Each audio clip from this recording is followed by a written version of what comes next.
요한계시록의 사도 요한에게 예수께서 계시하는 말씀을 다 기록하라고 말씀하시고 난 뒤에 7 교회를 향한 예수님의 계시의 말씀이 담겨 있습니다. 그런데 그 가운데 그 7 교회 중에 첫 번째 교회가 에베소 교회를 향한 말씀을 주고 계시는데, 특별히 7 교회에 대하여 앞에서 1장에서 말씀하신 것처럼 20절에 보면 내가 본 것은 내 오른손에 7별의 비밀과 또 7 금촛대라 하면서 7 별은 7 교회의 사자요 7 촛대는 7 교회니라 라고 말씀을 했어요. 예수께서 오늘 본문에도 말하지만 각 교회를 손에 잡으시고 그리고 그 교회를 살피시며 지키시고 있음을 말씀해 준 건데, 오늘 1절 말씀도 마찬가지 말씀을 하고 있습니다.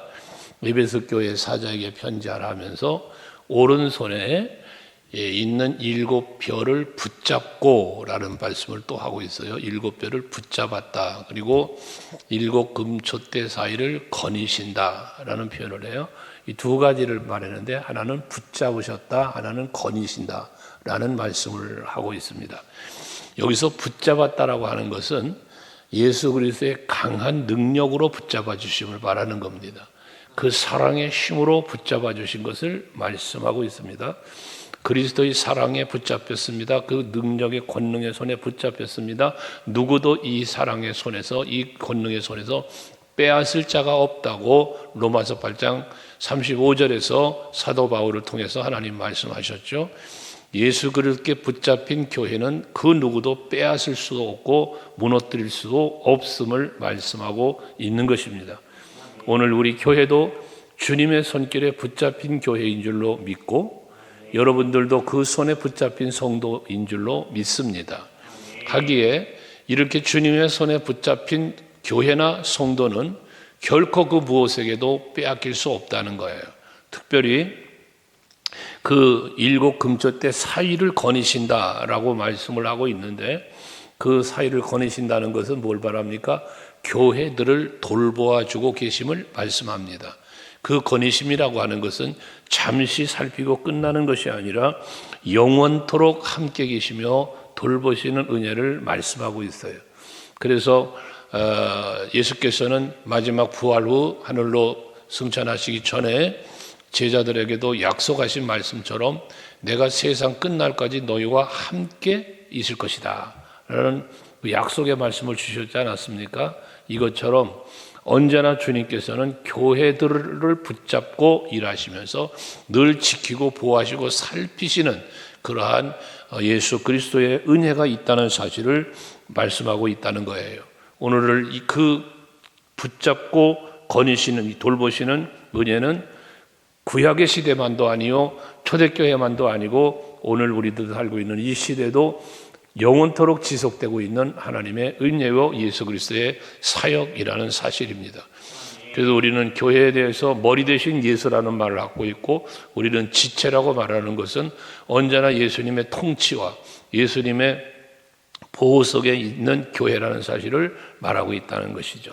그런데 그런 예수께서 말씀하시기를 에베소 교회를 향하여 하신 말씀이 2절인데요. 칭찬의 말을 하고 있습니다. 그 칭찬이 무엇입니까? 내가 네 행위와 수고와 내 인내를 알고 라는 말씀을 합니다. 여기서 안다라고 하는 말은 지금 알았다라고 하는 현재적인 그 말이 아니라 이미 알고 있다라고 하는 그런 의미를 가지고 있습니다. 안다는 것은. 그러니까 에베소 교회가 어떻게 그 교회가 세워졌으며 믿음을 지켰으며 지금까지 그 사명을 감당하고 있는지를 예수님은 아신다라는 말씀을 하는 거예요. 이미 알고 있다라는 것입니다. 여러분들의 신앙생활 지나온 날들부터 지금까지 모든 것을 알고 계시는 하나님, 모든 것을 알고 계신 예수 말씀한다는 의미예요. 그런데 그들이 알고 있는 것을 뭐라고 말합니까? 네 행위를 안다고 말씀하고 있습니다. 수고와 인내를 말하고 있습니다. 근데 이들의 행위에 대해서 뒤에 뭐라고 말하냐면 그 행위와 수고와 인내를 아는데 악한 자들을 용납하지 아니한 것, 자칭 사도라고 하되 아닌 자들을 시험하여 그의 거짓된 것을 내가 드러낸 것, 이런 모든 것들을 하나님 다 알고 있다는 거예요. 그러니까 이들의 수고는 어떤 수고냐면 단순히 교회를 위해서 헌신하고 봉사한 그런 수고를 말하는 게 아니라, 여기서 말하는 수고의 본질적인 의미는 뭐냐면 고난, 견뎌냄 등, 뒤에 이제 견뎠다는 말도 하고 있습니다만은 그걸 말하는 거예요. 수많은 박해와 또 어려운 고난을 가운데서도 믿음을 지키기 위한 수고, 하나님의 뜻을 따라 살기 위한 수고, 그 내가 받은 복음, 내가 받은 사랑을 전하기 위한 수고, 그리스도의 몸된 교회를 바르게 세워가기 위한 수고를 다 말하고 있는 거예요. 그러니 이 수고 속에는 사도 바울이 고백했던 내가 선한 싸움 싸우고 달려갈 길 마치고 믿음을 지켰다라고 하는 이 모든 것이 다 함축해 들어가 있다라고 보시면 될 것입니다. 여러분들이 믿음 생활 하시면서 오늘날 마찬가지예요. 아까 찬송 좀 전에도 불었죠. 나의 갈 길 다 가도록 예수 인도하시니, 이게 바로 붙잡고 지키시는 은혜단 말이에요. 그러니까 우리가 믿음으로 사는 자는 하늘의 위로를 받고 무슨 일을 만나든지 만사 형통한다고 했는데, 그게 바로 하나님의 은혜에 붙잡힌 자의 결과물이기도 한데요. 그 결과물이 이르기까지 앞에 뭐가 있습니까? 믿음으로 사는 자를 말하고 있잖아요. 그 믿음으로 사는 자가 뭐예요? 여기서 말하고 있는 수고예요. 이게 수고. 그 인내라는 것입니다. 여러분, 믿음을 지킨다는 것, 또한 여러분들이 하나님을 향한 사랑을 실천한다는 행위라고 그랬으니까, 모든 그 행위는 그냥 이루어지는 게 아니라는 것이죠. 견뎌내고 싸워야 하고 지켜야 하고 그런 것을 말하는 겁니다. 이러한 저들의 행위를 우리 주님은 알고 있어요. 그래서 모든 고난과 유혹을 이겨내는 그러한 수고와 그러한 인내를 말하고 있다는 것이죠. 오늘 예배하는 여러분 모두도 세상에 여러 가지 유혹이 여러분에게 찾아올 수 있으나, 또 여러 가지 환경들이 여러분을 힘들게 할 수 있으나, 그럼에도 불구하고 그 모든 환경과 상황들을 이겨 나아가시면서 믿음 지키시고 하나님 앞에 기쁨이 드는 삶을 살 수 있는 여러분의 삶의 행위가 이루어질 수 있기를 바라는 겁니다. 그러면서 3절에 보면 또 내가 참고 내 이름을 위하여 견디고 게으르지 아니한 것을 안다라고 말씀합니다. 여기서 안다는 건 마찬가지, 이미 알고 있음을 말하는데 뭐였어요? 네가 참았어요, 견뎠어요, 게으르지 않았고 열심을 냈어요. 무엇을 위하여? 내 이름을 위하여 라고 말하고 있어요. 예수의 이름을 위하여라고 말씀하는데, 결과적으로 예수의 이름을 위하여는 건 무엇을 말하겠습니까? 하나님의 영광 위하여, 예수 그리스도의 영광을 위하여입니다. 십계명을 주실 때에 하나님께서 여호와의 이름을 망령되이 일컫지 말아라 라는 말씀을 하죠. 여호와의 이름을 말합니다. 그 이름을 망령되이 일컫지 말라는 것은 무엇을 의미합니까? 여호와의 이름에 합당한 영광을 돌리라는 거예요. 시편 29편에서도 고백하는 그 고백, 시편 기자의 고백처럼 여호와의 이름에 합당한 영광을 돌리고 돌릴지어다 라는 말씀을 해요. 여호와의 이름을 말해요. 근데 왜 이 여호와의 이름을 욕되지 않게, 예수의 이름을 욕되지 않게 하기 위하여 이렇게 견디고 또 참고 해야 되는가라는 것이죠. 그럼 바로 그 영광을 위해서라는 거예요. 우리의 구원도, 우리의 창조의 목적도 모두 다가 하나님께 감사와 찬송과 영광을 돌리게 하려 하시는 하나님의 거룩한 뜻이 있으니까, 그 뜻을 이루기 위해서 우리는 뭐 해야 돼? 참고 견디고 열심을 내어야 될 것을 말씀하고 있는 거예요. 그래서 로마서 12장 11절에서도 말씀하고 있는 것처럼 부지런하여 게으르지 말고 열심을 품고 주를 섬겨라 라고 말씀하지 않습니까? 이것처럼 우리는 언제나 하나님의 기쁨, 하나님의 영광이 되어지는 일이라면 부지런하게 게으르지 않고 열심을 품고 그렇게 그 이름 위해서 살아갈 수 있는 우리들이 되어야 한다는 겁니다. 이것을 위해서 뭐하라? 견뎌야 된다는 거예요. 게으르지 아니해야 된다는 것입니다. 그래서 믿음을 지키기 위한, 또 예수 이름의 영광을 드러내기 위한 그러한 열심, 그러한 힘, 노력, 이것이 있는 신앙이 칭찬받는 신앙이라는 거예요. 그런데 4절에 보면 책망할 것이 있다고 말씀합니다. 그 책망이 너희의 처음 사랑을 버렸다라고 말씀을 합니다. 개인적으로, 교회적으로 믿음을 지키고 그리고 또 그리스도의 몸된 교회를 세워가기 위해 하나님의 영광을 위해서 애쓰고 수고한 그 인내한 이 모든 것들이 칭찬받을 만한데 뭐가 문제냐? 사랑을 버렸다는 거예요. 처음 사랑을. 이 처음 사랑을 버린 것은 결국 무엇을 의미할까? 여러 가지로 말씀할 수 있는데 큰 맥락에서는 두 가지로 말할 수 있습니다. 이들이 처음 사랑을 버렸다는 것을 여러 가지 구체적으로 말하면 다양한 것을 말할 수 있겠는데 크게 두 가지를 말할 수 있는데 첫째 하나는 뭐냐면 우리가 하나님께로부터 받은 은혜와 사랑, 그 십자가의 은혜와 사랑에 대한 감사와 그리고 또 하나님을 향한 어떤 헌신의 열정이 식어졌다. 그것이 버려졌다라고 말할 수 있습니다. 처음 사랑을 버렸다는 것은 그러니까 하나님께서 우리에게 베푸신 사랑이 얼마나 커요. 그 큰 사랑에 대한 감사와 감격하는 마음이 우리에게 항상 있어야 하는데 이 마음이 식어졌어. 이 마음이 떠났어요. 그러니 열정이 헌신의 열정도 사라졌어요.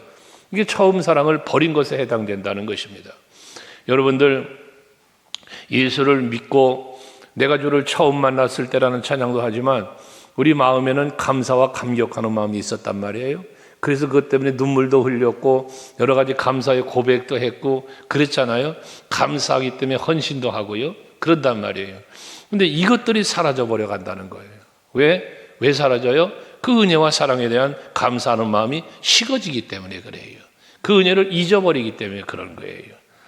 이런 것을 생각할 수 있고 또 하나는 뭐냐면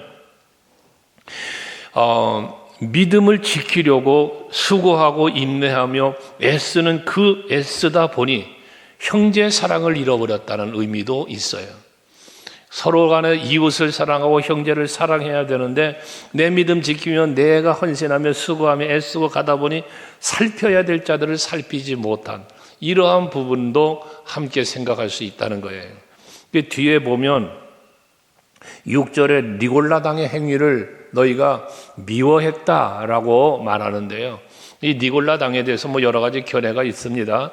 어쨌든 예수의 이름과 복음을 거부하고 세속적으로 따라가는 그런 이방 우상과 같은 이런 의미를 말하는데 예수를 거부하는 그걸 말하는데 이 발람의 어떤 그런 교훈을 따라서 그 히브리적 언어를 가지고 이렇게 따라왔다 이런 표현도 있고 심지어는 그 7 집사가 세워질 때에 그 중에 한 사람이 니골라라는 사람의 이름으로 변질되어진 무엇이다도 얘기해요. 그러나 그 견해가 중요한 건 아니고 여기서 다루고자 하는 핵심이 무엇이겠습니까?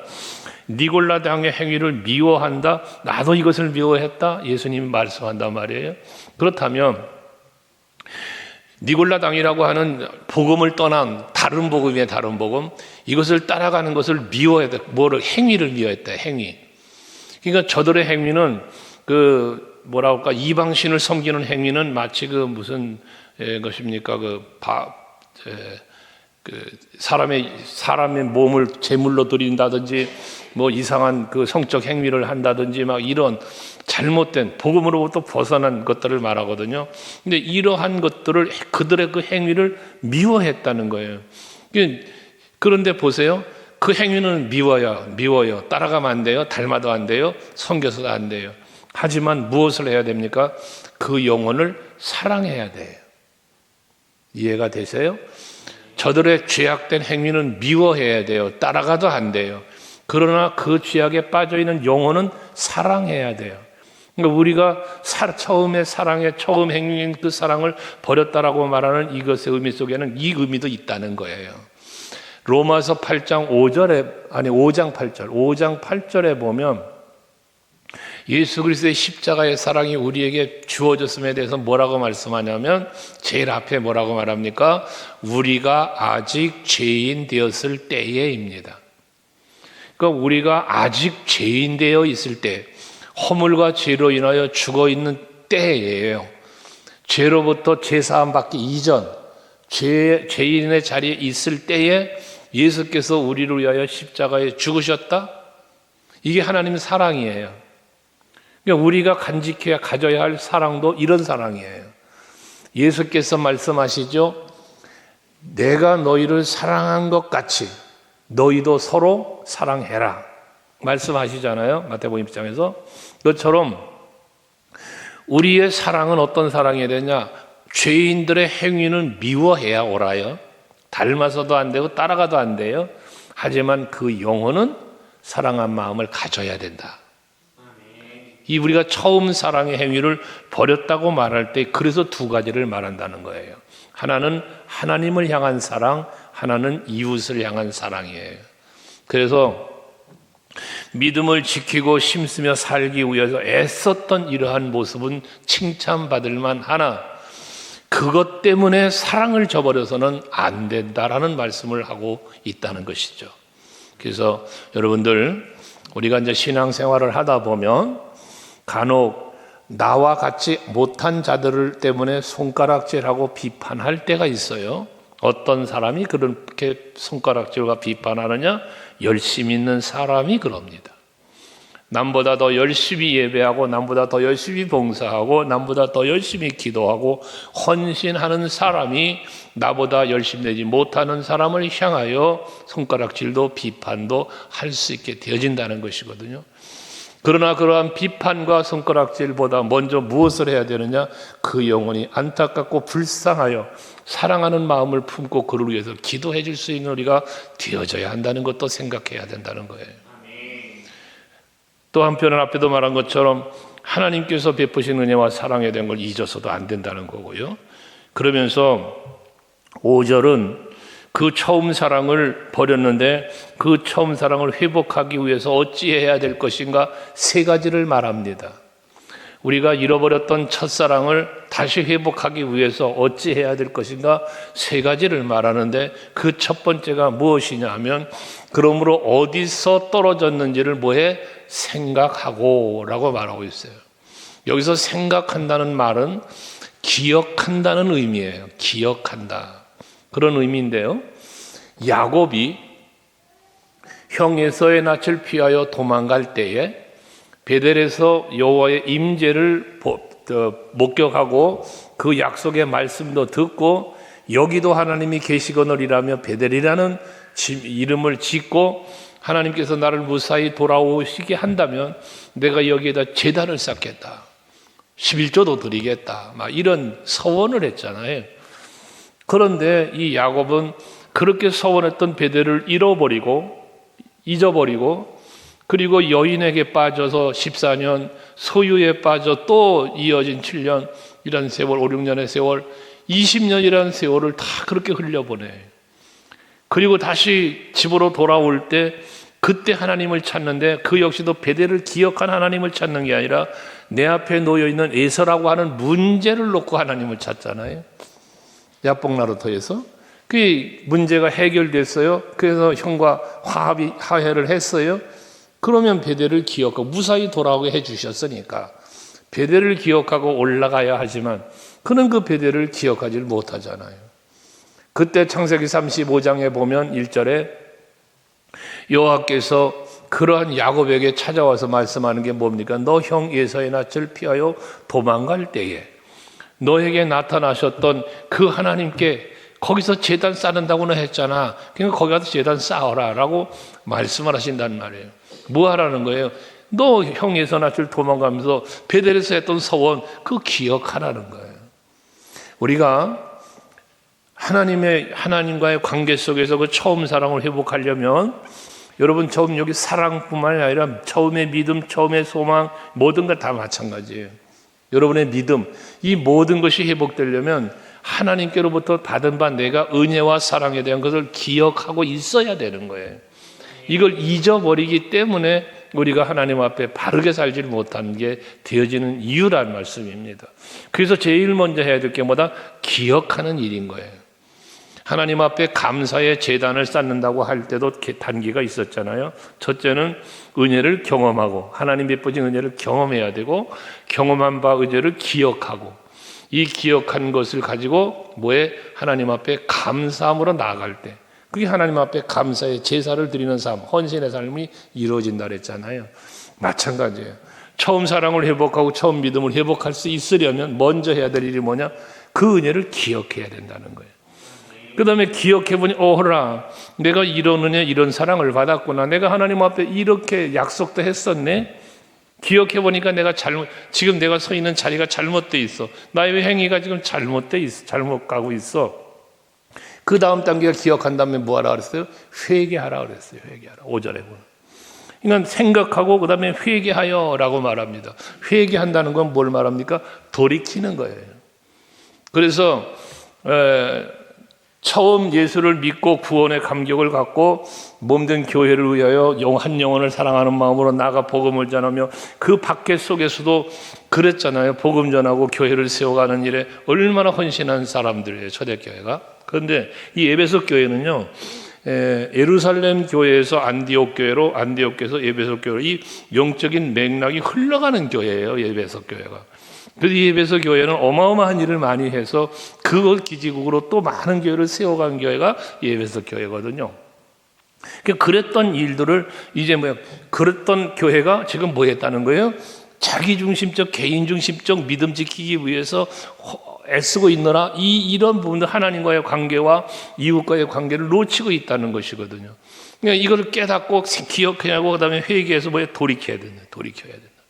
이 회개라는 건 돌이키는이에요. 다시 방향을 전환하는 거예요. 그 다음에 그렇게 전환하면서 처음 행위를 가져라. 이게 세 번째 완성이에요. 처음에 주를 향한 마음, 처음에 교회를 향한 마음, 그 하나님과의 관계, 교회와의 관계, 지체 간의 관계, 이걸 회복하라는 거예요. 처음 행위를 가지라 라고 말하는 것은 그 행위로 돌아가라는 이야기입니다. 여러분, 우리는 가끔은, 여러분들 스스로도 가끔은 잠시 눈을 감고 앞만 보고 달려가지 말고 잠시 멈추어 서서 내가 지금 향하여 가는 방향이 잘 가고 있나? 내가 지금 서 있는 이 자리가 정말 하나님의 기쁨이 되는 자리인가? 내가 하고 있는 일이 정말 하나님의 뜻을 행하고 있는가? 잠시 멈추어서 살피고 돌아보는 것도 필요하다는 거예요. 그런 점검이 없이 무조건 앞으로만 다른박질 치고 달려가는 것은 옳지 않다. 열심히 달리고 있는데 방향이 잘못됐다면 빨리 멈추어야죠. 열심을 내고 있는데 내가 하고 있는 일이 하나님의 뜻에서부터 벗어난 일이라면 멈추어야죠.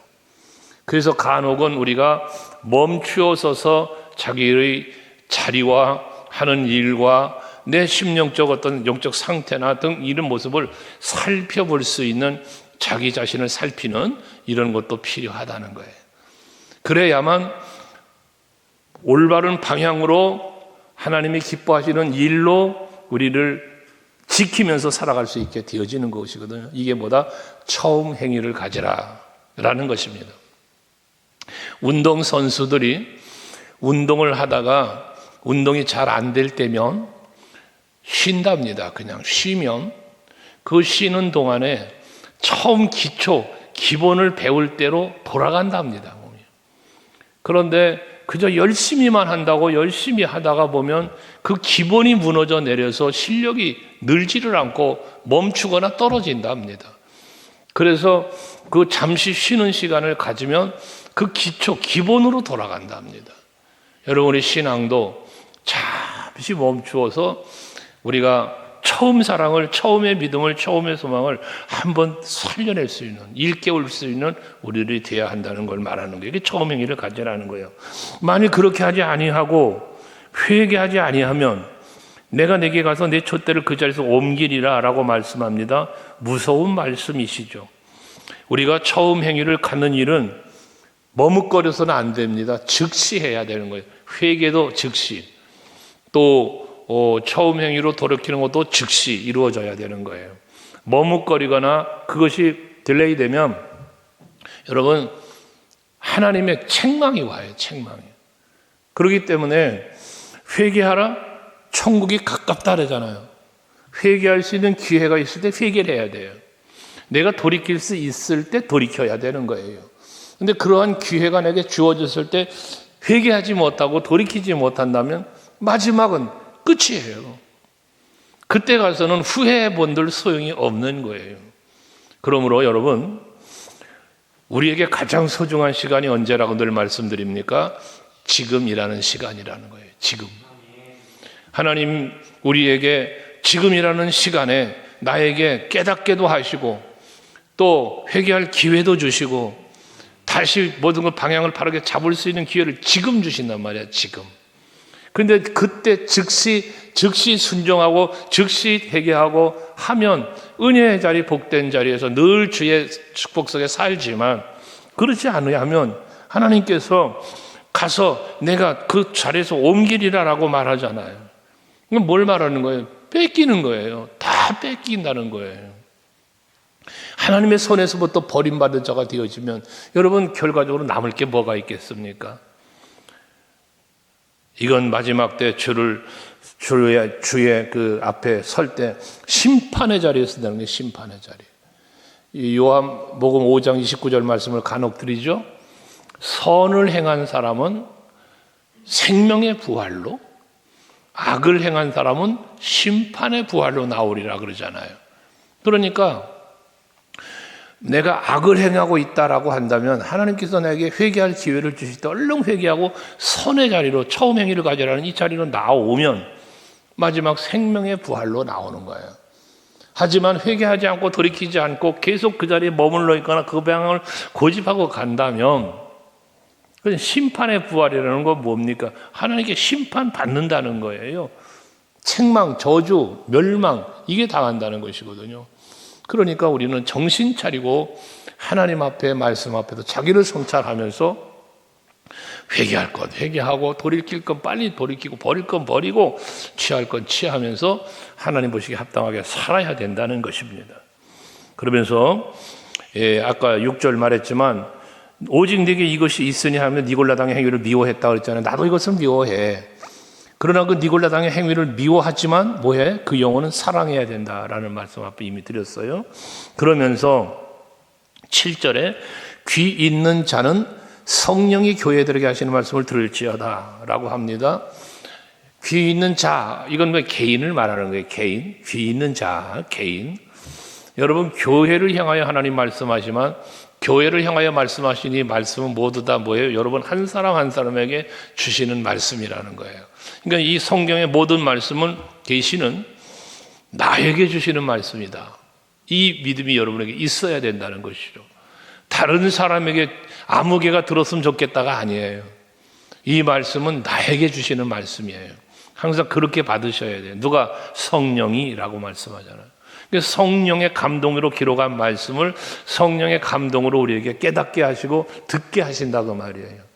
이 말씀을 들을 때마다 우리는 그 성령의 감동하심 속에서 깨달아야 되고, 깨달음 때문에 우리는 회개도 하는 거고, 깨달음 때문에 결심도 하는 거고, 그 성령의 능력으로 깨달은 대로 결심한 대로 살 수도 있게 되어지는 거다 말이에요. 여러분, 그렇게 하셔야 돼요.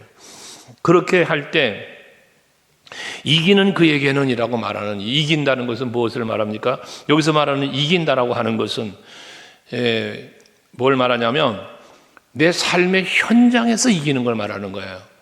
지나온 날 이겼다는 개념이 아니라 지금 현실적으로 내가 살아가는 삶의 현장에서 오늘을 살아요. 지금을 살아요.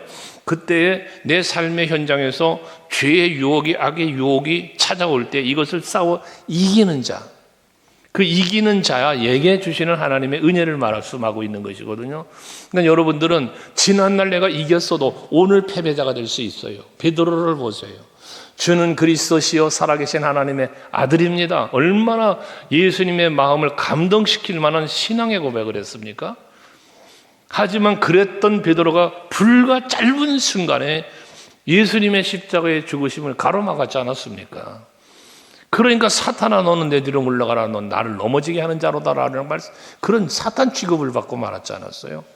이것처럼 지난날에 내가 아무리 믿음이 좋았어도, 지난날에 아무리 내가 많은 헌신을 했어도, 지금이라는 이 순간에 내가 믿음이 없으면, 내 마음속에 예수가 없으면, 헌신의 모든 것이 다 사라졌으면 지금의 나는 아무것도 아닌 게 되는 거예요. 여기서 이기는 자에게는, 이기는 그에게는 이라는 이긴다는 이김은 무슨 이김? 현실적인 삶 속에서, 지금이라는 삶의 현장에서 이기는 걸 말한다. 그래서 마태복음 24장에서 예수님 말씀했죠. 끝까지 견디는 자가 구원을 얻으리라. 하나님 앞에 우리가 이기는 신앙생활 할 때 어떻게 한다? 끝까지 이겨야 되는 거예요. 어디까지? 뒤에 나오지만, 이제 소문화 교회에 나오겠지만, 죽도록 충성해라. 생명의 면류관을 준다잖아요. 관을 주신다잖아요. 그러니까 우리가 이기는 삶을 살 때 어떻게 이겨야 돼? 끝까지 이겨야 되는 거예요. 이겼다가 졌다가 이겼다 졌다 하는 게 아니라 지금이라는 시간에, 오늘이라는 삶의 현장에서 날마다 이기는 여러분들이 되시자는 거죠. 아멘 되십니까? 예수의 이름으로, 성령의 충만함으로 여러분들 이기는 삶을 사셔야 돼요. 그렇게 될 때에 내가 하나님의 낙원에 있는 생명나무의 열매를 주어서 먹게 하리라 라고 말합니다. 우리의 승리는, 이김은 지금이라는 생활의 현장에서 이기는데, 이김이 계속되는 거야. 연속되는 거야. 계속 이기는 거야. 계속 이기는 거예요. 그러한 사람에게는 하나님의 나라에 있는, 그 낙원에 있는 천국을 의미하죠. 뭐 에덴 동산이라고도 말하고 하나님 나라고도 말하는 건데, 거기에 있는 생명나무의 열매를 주어서 먹게 한다라는 거예요. 여러분, 이 생명나무 열매는요, 창세기 2장 9절에 보시면, 여러분 생명나무를 선악과로 알고 있는 분들이 있는데 아니에요. 다른 거예요. 창세기 2장 9절에 보면 분명히 뭐라 말씀하고 있습니까?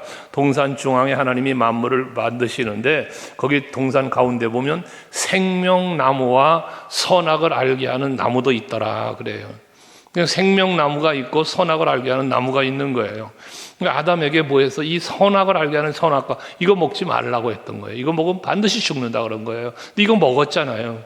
먹고 나니까 뒤에 창세기 3장 24절 이하의 말씀에 보면, 22절인가요? 22절에 보면 하나님께서 말씀하시잖아요. 이 사람이 선악을 알게 하는 나무를 열매를 먹었다. 그러니 이 생명나무 열매도 먹고 영생을 할까 한다. 이 생명나무 열매를 먹지 못하도록 어떻게 합니까? 내쫓았잖아요. 두루 도는 화염검을 두어 막으셨잖아요. 이 생명나무의 열매와 선악과의 열매가 동산 가운데 있었다는 거예요. 그런데 이걸 아담이 못 먹어요. 못 먹게 했어, 하나님이. 그래서 쫓겨난 거예요. 사망의 자리에 있었던 거거든요. 근데 그랬던 우리에게 뭐 한다는 거예요? 이제 신앙에 승리하는, 끝까지 견디고 수고하면 이긴 자에게는 뭐 한다? 그 생명나무 열매를 주어 먹게 한다는 거예요. 이 생명나무는 뭐라 말씀했죠? 아까 창세기 2장 9절에서 영생을 얻게 한다. 영생. 그래서 영원히 죽지 않는 영생의 생명을 주어서 그 하나님의 나라를 누리게 해주실 것을 말씀하고 있는 것이죠. 여러분들은 물론 예수 그리스도 이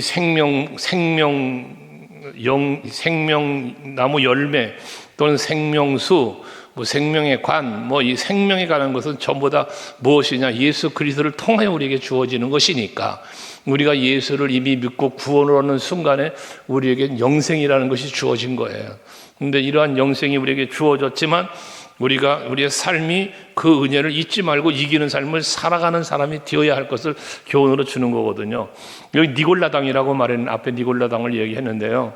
에베소 교회는요, 무역의 중심지였고, 당시에 얼마나 그 에베소 지역이 상권이 살아있다 보니까 경제적으로도 풍성한 그런 지역이었다고 하거든요. 그러다 보니 황제들이 에베소 지역에 자기를 섬기는 신전을 세울 정도로, 그만큼 엄청난 신전을 세워서 자기를 경배하게 하는 이러한 일들을 벌이는 곳이 에베소 교회잖아요. 성지순례 가보니 에베소 교회에 가보신 분들은 알 거예요. 그러니까 왕의 대로 황제들이 다녀갈 수 있는 그런 길까지, 그런 것 많이 있는 나라 지역이 에베소 지역이에요. 근데 거기에는 무슨 일이 있었는가? 그 영생을 얻었다라고 하는 이 니골라당 마찬가지인데요. 영생을 우리는 얻었어. 그러기 때문에 죄를 지어도 돼라는 개념이에요. 오늘날 여러분들이 이해하기 쉽게 구원파. 여러분 구원파 얘기 들어보셨죠? 구원파들이 하는 주장이에요, 이게. 우린 구원받았기 때문에 어떤 죄를 범해도 괜찮아라는 개념이거든요. 이 잘못된 신앙에 빠져 있는 거예요. 아닌 거예요. 우리는 예수 그리스도를 믿음으로 영생을 얻었습니다. 그러나 이 구원 얻었어요. 이 영원한 구원과 영생은 어디서 완성이 되느냐? 하나님 나라에서 완성이 되는 거예요. 그러니까 우리는 뭐예요? 이 세상 동안에 끝까지 이기고 끝까지 견디는 우리가 되어야 된다는 거죠. 그런 믿음을 가지고 여러분들 주님 앞에 서는 날까지 영원한 하나님의 나라에서 이기는 여러분들이 되셔서 그 생명나무의 열매를 먹을 수 있는 여러분들이 되실 수 있기를 주의 이름으로 축복합니다. 할렐루야. 자, 이 시간 기도합시다. 함께 기도할 때 오늘 말씀 생각하시면서 우리 서강교회는 또 우리 성도들은 정말 주님의 손에 붙잡히고 주님의 돌보심 속에 살면서 믿음을 지키고 또한 하나님의 교회, 몸된 교회를 위해서 하나님의 뜻을 이루기 위해서 애쓰고 수고하는 헌신자들이 되게 해달라고 기도하고, 그러나 또한 잘못된 죄악된 자들을 미워하지 말고 악은 미워하되 사람은 그 영혼은 사랑하면서 우리가 하나님께로 인도할 수 있게 해달라고 기도하시고, 특별히 하나님께서 우리에게 베풀으신 은혜와 사랑 늘 잊지 말고 기억하고 그 사랑 안에서 늘 살면서 하나님께 기쁨을 드리는 삶의 자리로 나아가 믿음의 승리자가 되어 주님 앞에 설 수 있어 생명나무의 열매를 먹을 수 있게 해달라고 말씀 생각하며 기도하시겠습니다. 다 같이 기도합니다.